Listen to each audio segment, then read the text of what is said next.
It's easy to be memorable. You want to be memorable in a job interview? Here's what you do. Show up with no pants, drunk, pass out, like throw up on the table all over the recruiter, pass out, and then have to be carried away in a net. That's memorable. Okay, will that get you the job? Of course not. Obviously, this is ridiculous what I'm saying, but you see, they're not looking for someone necessarily to stand out in that sense. They're looking for someone, at least recruiters are, they're looking for someone who fits the requirements of the job better than anyone else.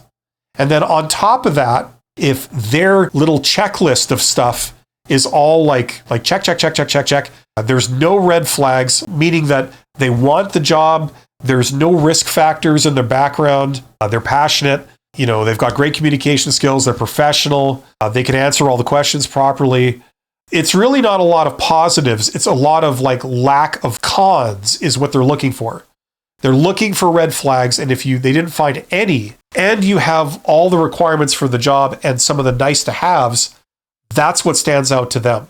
It's not about being memorable in a conventional sense. For hiring managers, if you're doing it through networking, usually the way it works is, unless you're contacting them from some position of power, which you're not if you want a job, it's basically about how well they get along with you and how they like you. And you get points for basically, I think a prerequisite is that you have to seem like you know what you're talking about, right? So when you talk about the industry or whatever you guys talk about, you have to ask intelligent questions. You have to get what they're saying and understand everything they're saying and ask very insightful follow-up questions and things like this. So they get a vibe that you know what you're talking about. You understand this stuff. And then the big thing that's going to push it over the edge is, do they like you? Do they enjoy dealing with you? When the interview or the meeting is over, do they feel a little sad that it's over? If so, that's a really good thing in your court. If they feel happy that it's over, then it's probably not going to lead to anything, right? That's usually how these things go. Okay, so it's not necessarily about standing out in the sense that you're really memorable and really unique. That's not what they need for an employee. They need someone who does their job, that gets it right, that's awesome. And you know what? That's kind of boring. That's the employee you don't usually hear from a lot. You usually hear a lot from the troublemakers, the ones that screw up constantly. Those are the ones you keep hearing from. I mean, there are exceptions. If you're trying to get a sales role or something like that, then maybe there's slightly different rules. But I'm talking across the board for most positions they hire for, worker level.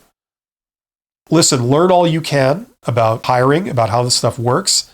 I've got some courses, this one in particular, I think a lot of people might be interested in. There's a link in the description. If, on the other hand, you're wanting to climb the ladder and you're wanting to learn more professional communication skills, I have this course here, which is another quite popular course. Finally, if you want to learn business, I assume less people here will care about this, but if you do want to learn business, check out that. That's where you learn everything that you would learn in an MBA, a Master's of Business Administration. All these courses, they're linked in the descriptions, and I have videos describing each one so you can see exactly how it works.